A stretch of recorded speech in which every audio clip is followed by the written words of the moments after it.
Good morning, everyone.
Mehul, can you hear me?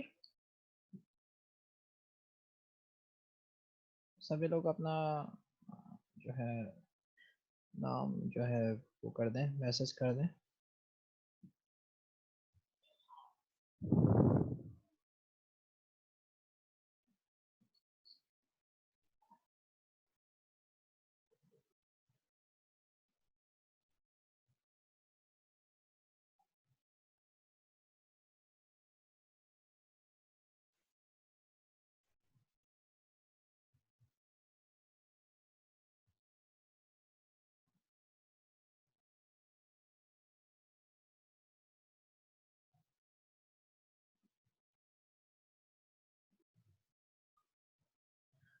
Screen मेरी visible है सबको?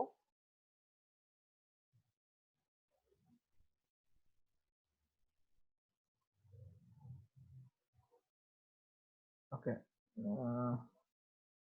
तो आज हम मेमोरी मैनेजमेंट पे डिस्कशन करेंगे। मेमोरी मैनेजमेंट आपका जो है फोर्थ आपका बुक का फोर्थ पार्ट है। और memory management basically memory management की है जब हम बात कर रहे हैं तो यहाँ पे बात हो रही है आपकी मेन मेमोरी मैनेजमेंट।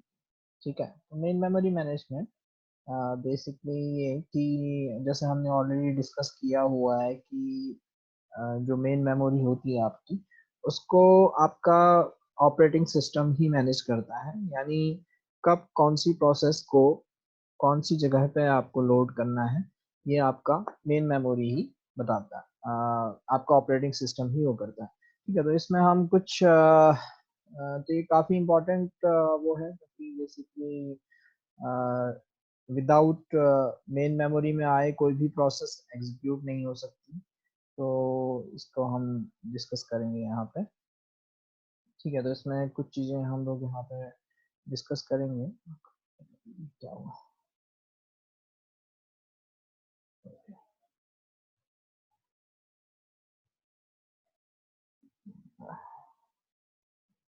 हम्म, तो ऑब्जेक्टिव इस चैप्टर के रहेंगे to provide a detail description of various ways of organizing आपका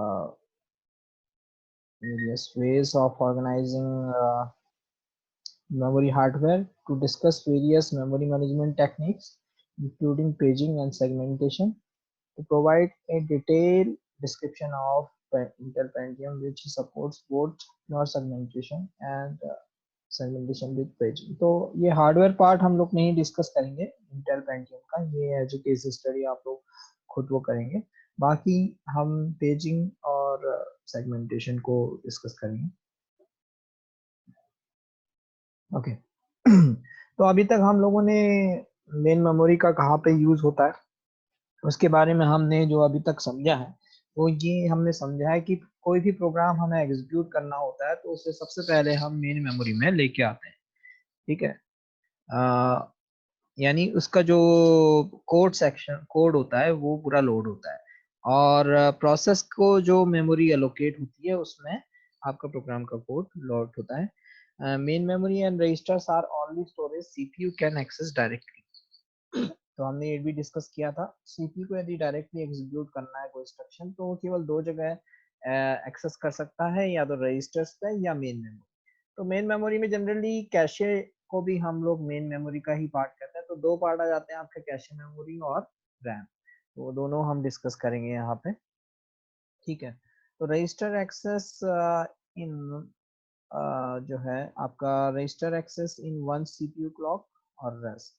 अच्छा, जो सीपीयू है वो रजिस्टर को सबसे फास्टली एक्सेस कर सकता है, ये हमने डिस्कस किया था। मेन मेमोरी को एक्सेस करने के लिए मैनी साइकिल्स लगते हैं, क्यों? क्योंकि मेन मेमोरी के पार्ट को पहले जो है कैशे मेमोरी में लेके आते हैं। जनरली प्राइमरी मेमोरी को हम सॉरी रैम का जो पार्ट होता है उसको हम पहले कैशे में लेके आते हैं और फिर उसके बाद उसको रजिस्टर्स में एक्सेस करते हैं। तो सीपीयू जनरली अल्टीमेटली रजिस्टर्स में लाके एक्सेस करता है कई बार। पर मेन बात यह है कि मेन मेमोरी को एक्सेस करने के लिए मोर देन वन साइकिल्स लगती हैं, जबकि रजिस्टर्स को वन सीपीयू क्लॉक में यानी एक साइकिल में एक्सेस कर सकता है। तो इसीलिए हम कहते हैं कि रजिस्टर जो है फास्टेस्ट एक्सेस होती है, ठीक है। Protection of memory required to ensure correct operation. हमें प्रोटेक्शन भी देनी पड़ती है मेमोरी को, ताकि जहाँ पे एक प्रोसेस लोड है मेन मेमोरी में वहाँ पे कोई दूसरी प्रोसेस लोड ना हो। अदरवाइज क्या होगा कि इंस्ट्रक्शन ओवरलोड हो जाएंगे, एक के ऊपर दूसरा इंस्ट्रक्शन आपका सेव हो जाएगा, और जो पहले से इंस्ट्रक्शन सेव है उसको वो करप्ट हो जाएंगे यदि उसके ऊपर वो करें। तो एक तरीके से यदि हम एक वर्चुअल व्यू देखना चाहें आपका मेन मेमोरी का, तो कुछ इस तरीके से वो आपका मेन मेमोरी होती है, जिसमें आपको दिख रहे हैं 0 से लेके यहाँ पे आपके 102400 इतने बाइट्स। तो जनरली जो स्मॉलेस्ट वो होती है, स्मॉलेस्ट आपका जो एड्रेसेबल यूनिट होती है मेमोरी की, उसको हम वर्ड कहते हैं, ठीक है। वर्ड जनरली बोलते हैं, और जनरली एक बाइट का एक वर्ड हम यूज करके चलते हैं, ठीक है।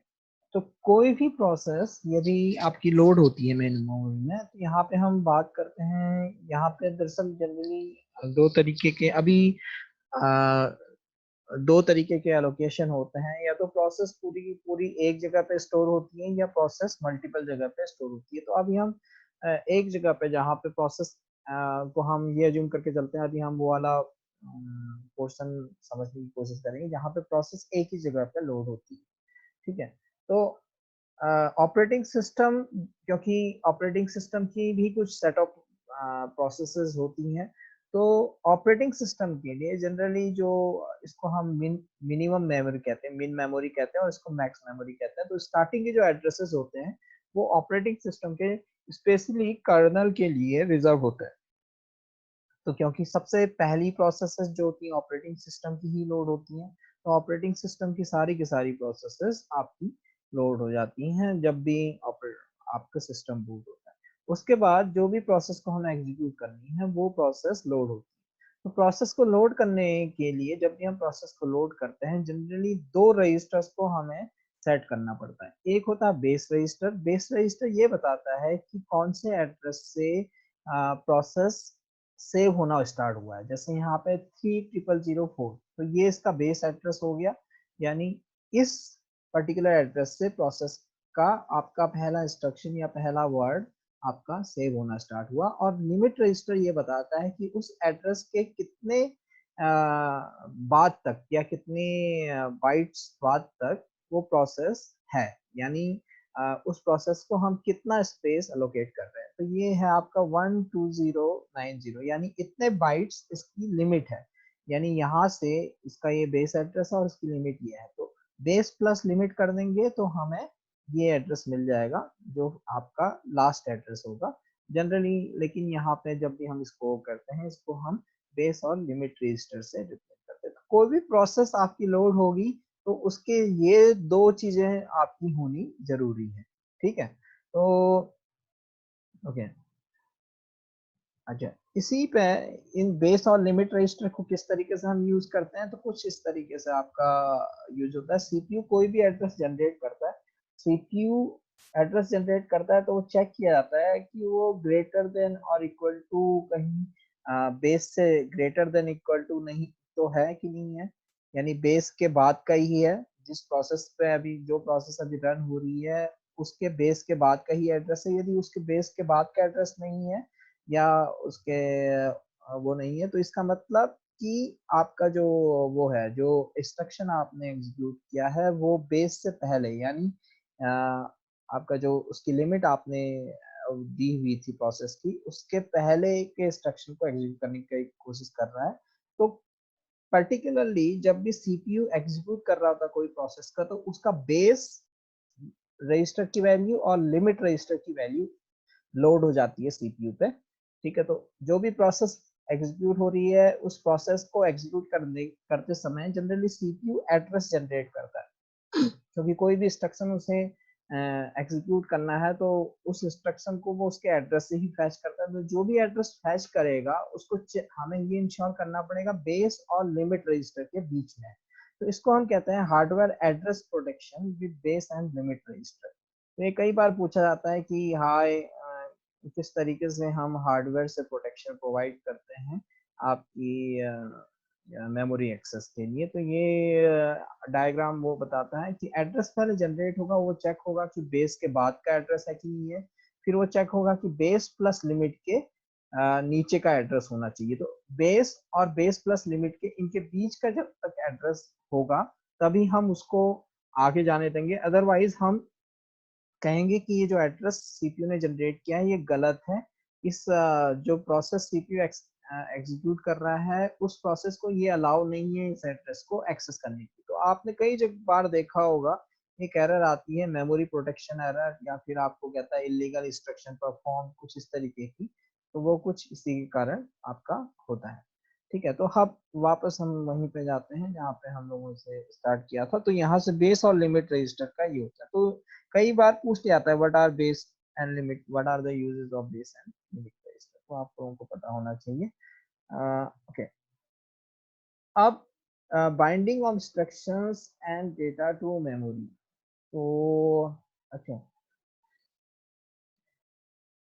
अच्छा, अब आपको पता है कि बेसिकली जब हम किसी भी प्रोग्राम को लिखते हैं और प्रोग्राम को फिर कंपाइल करके एग्जीक्यूटेबल बनाते हैं, तो बेसिकली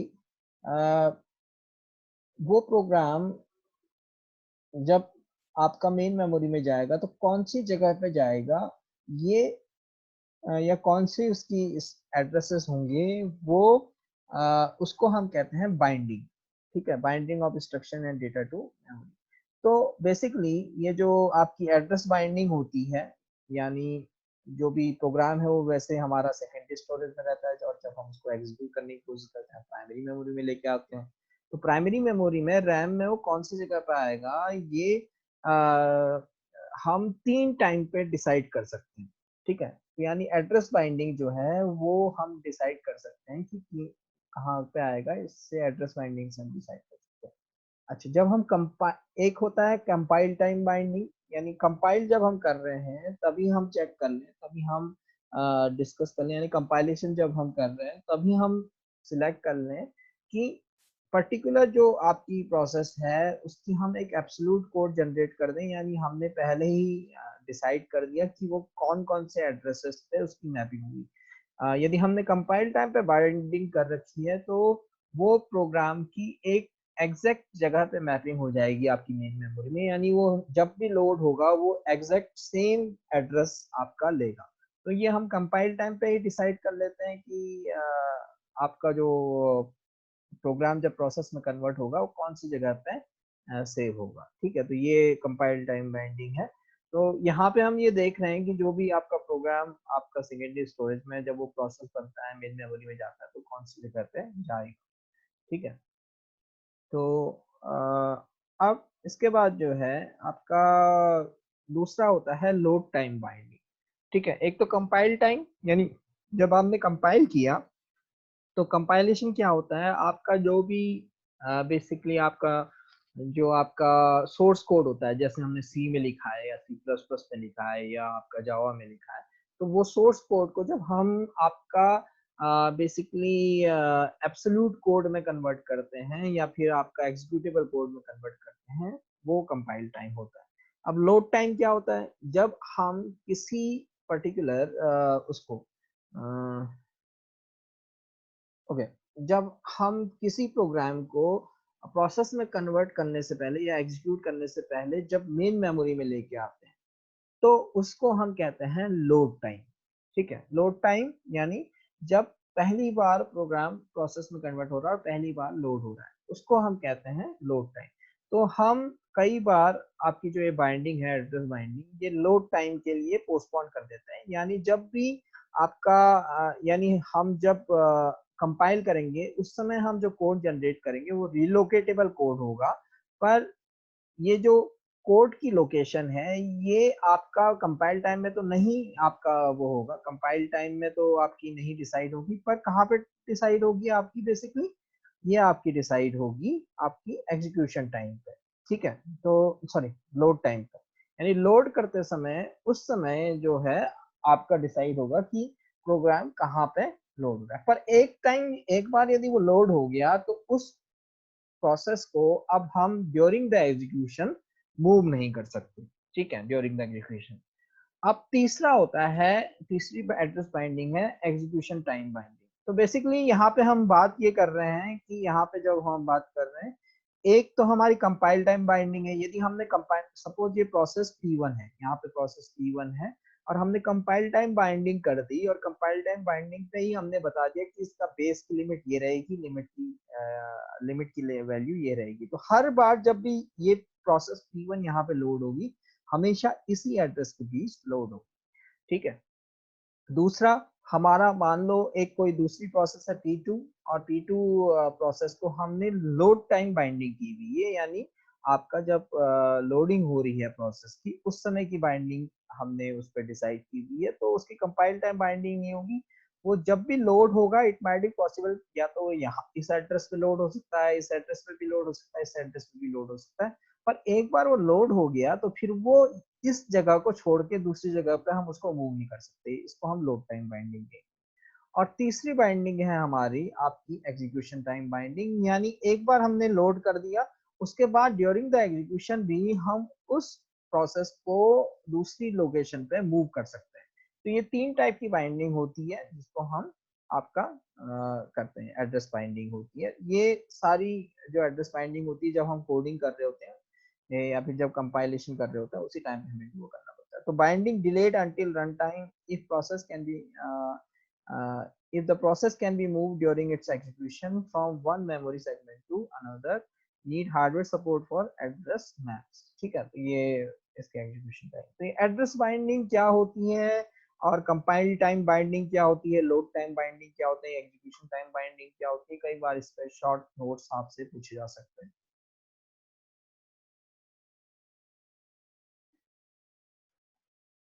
ओके okay.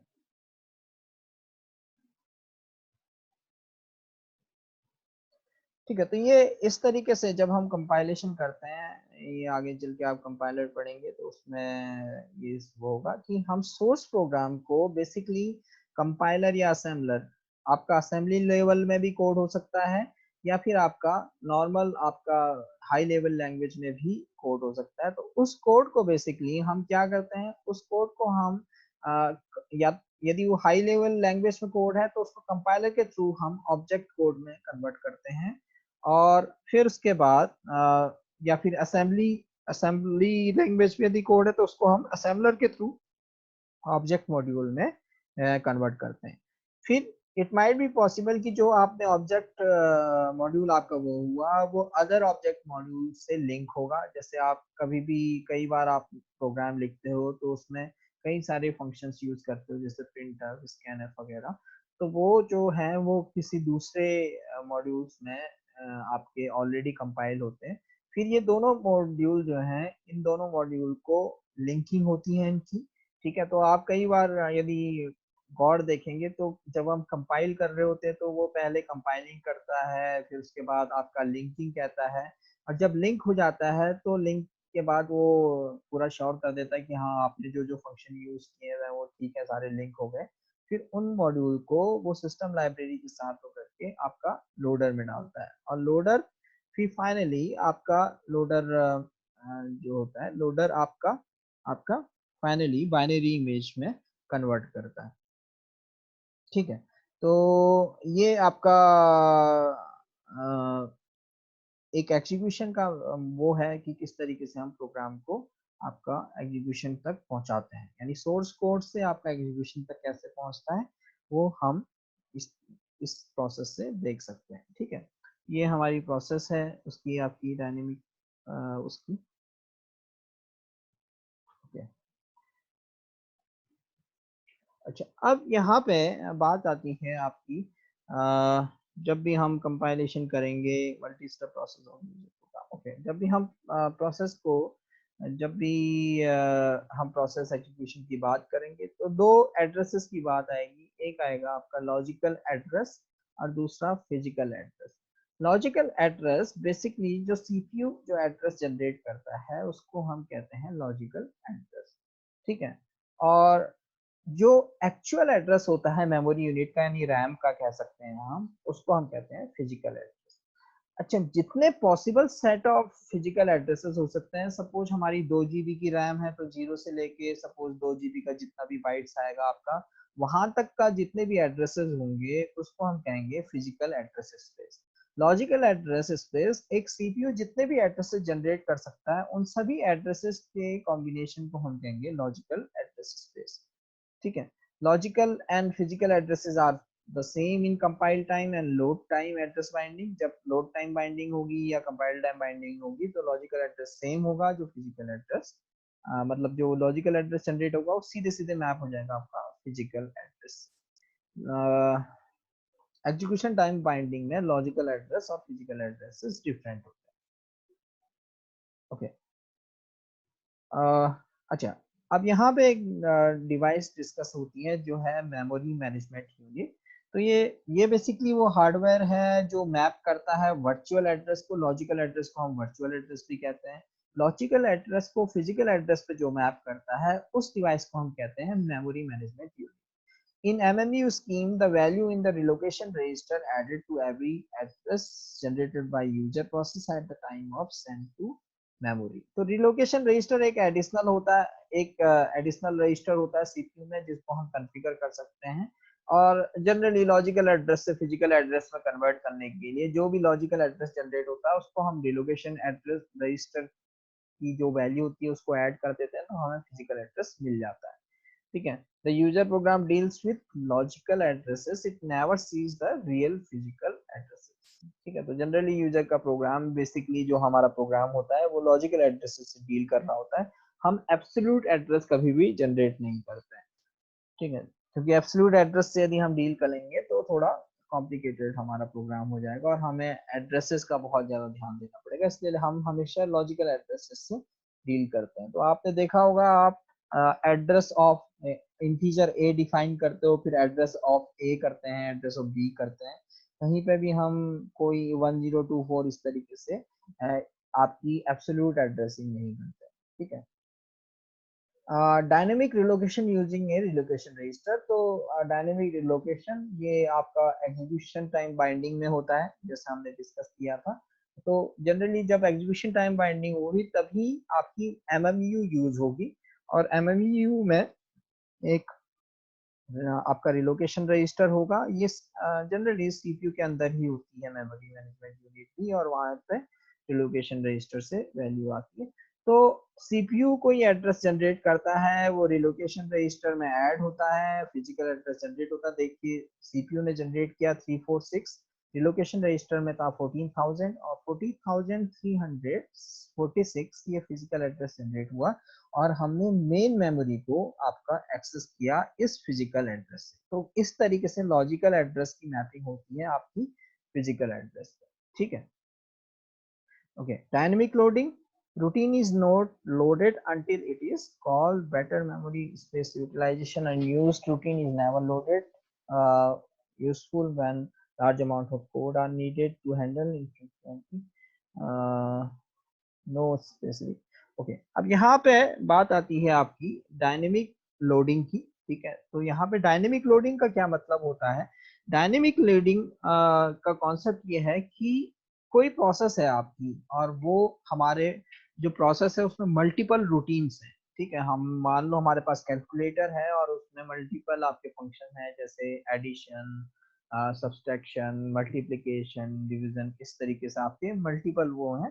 तो जिस रूटीन को हम अभी यूज नहीं कर रहे हैं उस रूटीन को हम प्राइमरी मेमोरी में नहीं लाएंगे जब तक कि उसकी जरूरत नहीं पड़ेगी। तो इसको हम कहते हैं डायनेमिक लोडिंग, यानी जिस रूटीन की जब जरूरत पड़े तभी हम उसको कॉल करें, इसको हम कहते हैं डायनेमिक लोडिंग। ठीक है, तो इससे फायदा क्या होगा डायनेमिक लोडिंग से कि हमारी main memory most of the time मतलब ज्यादातर खाली रहेगी, यानी हम उसका बेस्ट यूटिलाइजेशन कर सकते हैं। ठीक है,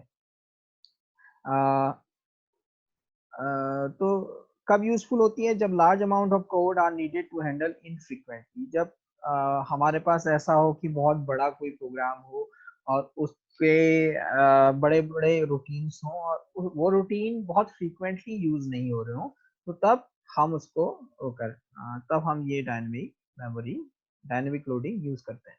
no special support from the operating system is required to implement through program design. तो इसके लिए कोई स्पेशल आपका ऑपरेटिंग सिस्टम का सपोर्ट नहीं चाहिए होता है। ठीक है, ये आपका वो रहता है। ओके, ये डायनेमिक लोडिंग थी। अच्छा, डायनेमिक लिंकिंग। ठीक है, तो डायनेमिक लिंकिंग लिंकिंग अभी हमने जब यहाँ पे डिस्कस कर रहे थे पहले प्रोसेस का, आपका प्रोग्राम एग्जीक्यूशन का, तो हमने लिंकिंग डिस्कस की थी। ठीक है, तो लिंकिंग बेसिकली आपका जब कंपाइल हो जाता है तो उसके बाद लिंकिंग होती है अदर मॉड्यूल से। तो यहाँ पे डायनेमिक लिंकिंग, आपकी डायनेमिक लिंकिंग की बात आती है। डायनेमिक लिंकिंग क्या है बेसिकली कि अ, हाँ, जो लिंकिंग होती है, कई बार ऐसा होता है कि कई प्रोसेस कुछ फंक्शंस यूज कर रहे हो और वो फंक्शंस जो है इट माइट बी पॉसिबल कि प्रोसेस का पार्ट ना हो, स्टार्टिंग की प्रोसेस का पार्ट ना हो, और जो है हाँ वो किसी लाइब्रेरी का पार्ट हो, जो लाइब्रेरी डायनेमिकली हम लोड कर सके। तो यानी हमें प्रोसेस में उसको इनबिल्ट नहीं करना है, और उसको हम क्या करते हैं, ऐसे लाइब्रेरीज को एक शेयर्ड लाइब्रेरीज की तरीके से वो कर देते हैं। तो आपने कई सारी डीएलएल सुनी होंगी, जैसे सिस्टम 32 डीएलएल या इस टाइप की बहुत सारी डीएलएल होती है जिसको डायनेमिक लिंक लाइब्रेरी कहते हैं। तो क्या होता है कि इन लाइब्रेरीज में क्या होता है कि बहुत सारे जैसे सिस्टम 32 है, इसमें बहुत सारे विंडोज के कॉमन फंक्शंस आपके इनबिल्ट हैं।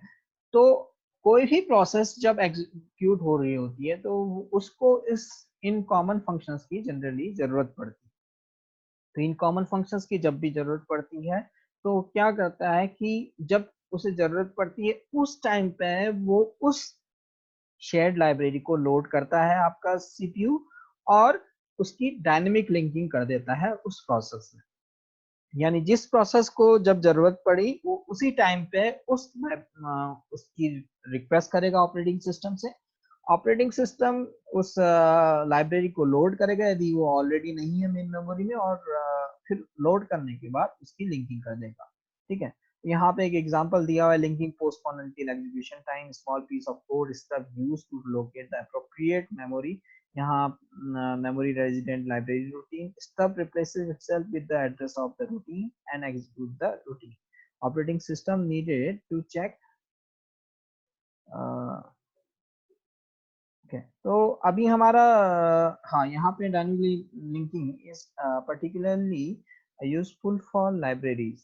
ठीक है, तो ये जनरली लाइब्रेरीज के लिए होता है, ये हमने ऑलरेडी डिस्कस किया हुआ था। ठीक है, अब नेक्स्ट उसमें आते हैं जो है आपका स्वैपिंग। स्वैपिंग का कॉन्सेप्ट इन्होंने डायनेमिक लिंक लाइब्रेरी के बाद वो किया है। Okay,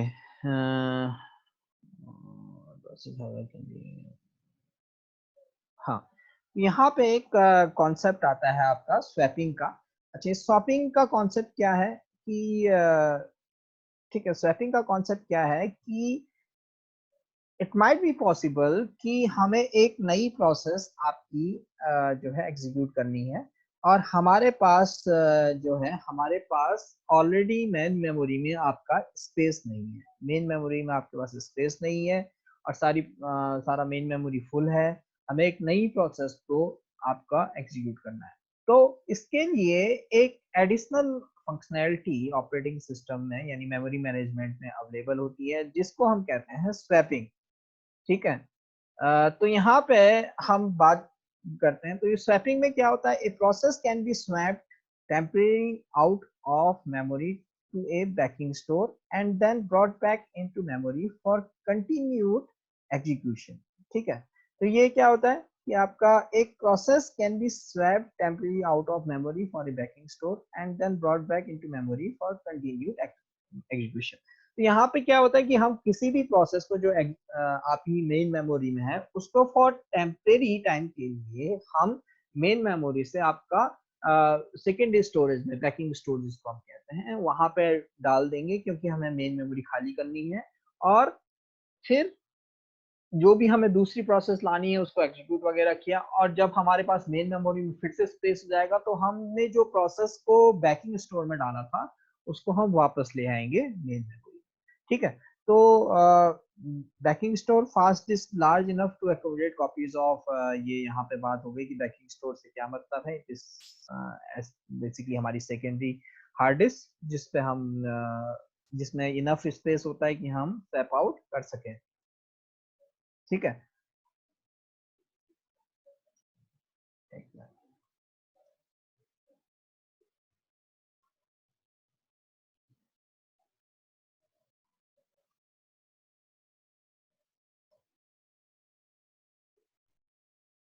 okay. तो हाँ, यहाँ पे जो है फिर उसके बाद अभी हमारा कुछ 4 मिनट बचे हैं अभी हमारे पास, और 3 मिनट के बाद मैं रिस्टार्ट करूंगा मीटिंग को, बाकी हो जाएगा। तो हाँ, यहाँ पे हमने बैकिंग स्टोर का मतलब डिस्कस कर दिया। अच्छा, जब हम प्रोसेस को आपका सेकेंडरी स्टोरेज में लेके जाते हैं उसको हम कहते हैं रोल आउट। ठीक है। और जब वापस हम उस प्रोसेस को मेन मेमोरी में लेके आते हैं, ठीक है, तो जनरली हम स्वैप आउट इसलिए करते हैं कि लोअर प्रायोरिटी प्रोसेस को हम स्वैप आउट करते हैं और हायर प्रायोरिटी प्रोसेस को लोड करते हैं, ताकि हायर प्रायोरिटी प्रोसेस पहले एग्जीक्यूट हो सके। तो अ, जब प्रोसेस को बाहर लेके जाएंगे उसको हम कहेंगे रोल आउट, और जब आपका वापस लेके आएंगे हम उसको कहेंगे रोल इन। इसको हम स्वैप आउट और स्वैप इन भी कहते हैं। ठीक है। Okay, major part of swap time is transfer time. Total transfer time is directly proportionate to amount of memory swap. तो बेसिकली जब भी हम स्वैपिंग कर रहे होते हैं तो हमारा ज्यादा टाइम किसमें लगेगा, आपका प्राइमरी मेमोरी से वापस सेकेंडरी स्टोरेज में डालने में, और सेकेंडरी स्टोरेज से वापस लेके प्राइमरी मेमोरी में डालने में। मैंने आपसे पहले भी डिस्कस किया था कि प्राइमरी मेमोरी के कंपैरिजन में सेकेंडरी मेमोरी जनरली हमारी स्लो होती है। तो और जब हम प्रोसेस एग्जीक्यूशन की बात करते हैं तो ये सेकेंडरी स्टोरेज का जो डिले होता है ट्रांसफर का, ये बहुत ज्यादा इफेक्ट कर देता है। ठीक है। तो ये चीज हमारा जो है ये आपका ये चीज हमें ध्यान देना पड़ता है कई जगह पे। ठीक है। तो इस चीज का वो करना है। तो जब भी हम स्वैपिंग करेंगे हमारा एक सिग्निफिकेंट टाइम जो है हमारा वेस्ट होगा। इसलिए स्वैपिंग बहुत डिजायरेबल है, लेकिन ये अनअवॉइडेबल होती है जब हमें किसी दूसरी प्रोसेस को एग्जीक्यूट करना होता है। ठीक है। Modified version of swapping are found on many systems, Unix, Linux, and Windows. System maintains a ready queue of ready-to-run processes which have memory images on disk. ठीक है। तो बेसिकली सिस्टम जो है रेडी क्यू मेंटेन करेगा ready to run processes की, जिनकी memory image जो है आपकी कई बार डिस्क में होती है, यानी रेडी क्यू में वो प्रोसेस में आपकी एग्जिस्ट करेगी, यानी प्रेजेंट रहेगी, लेकिन केवल उसका जो कोड है वो टेम्परेरी हम आपका सेकेंडरी स्टोरेज में डालेंगे। तो जब हम वो सेकेंडरी स्टोरेज में डालेंगे उसमें उससे हम क्यू से हटाएंगे नहीं। ठीक है। तो ये आपका वो था, ये एक पिक्टोरियल रिप्रेजेंटेशन है कि स्वैपिंग किस तरीके से होती है। ठीक है। तो यहाँ पे आप देख रहे हैं कि प्रोसेस P1 को हम स्वैप आउट कर रहे हैं। ठीक है। और P2 को हम स्वैप इन कर रहे हैं, ठीक है। तो इस तरीके से स्वैपिंग आपकी होती है कि जनरली हम एक प्रोसेस की जगह दूसरी प्रोसेस लेके आ रहे हैं, उसको हम स्वैपिंग कहते हैं। अच्छा, अब यहाँ पे बात आती है, तो ये हमने कुछ डिस्कशन किए कि किस तरीके से हमारा आपका बेसिकली प्रोसेस जो है मूवमेंट होती है आपकी सेकेंडरी स्टोरेज से प्राइमरी मेमोरी में कब होती है, उसको कौन सा स्पेस मिलेगा, ये कैसे डिसाइड करते हैं, सब कुछ हमने डिस्कस किया। अब हम इसके आगे डिस्कस करने जा रहे हैं। टाइम हमारा मीटिंग का खत्म हो रहा है, तो मैं एक बार फिर रीस्टार्ट करूंगा, सब लोग दोबारा से ज्वाइन करें।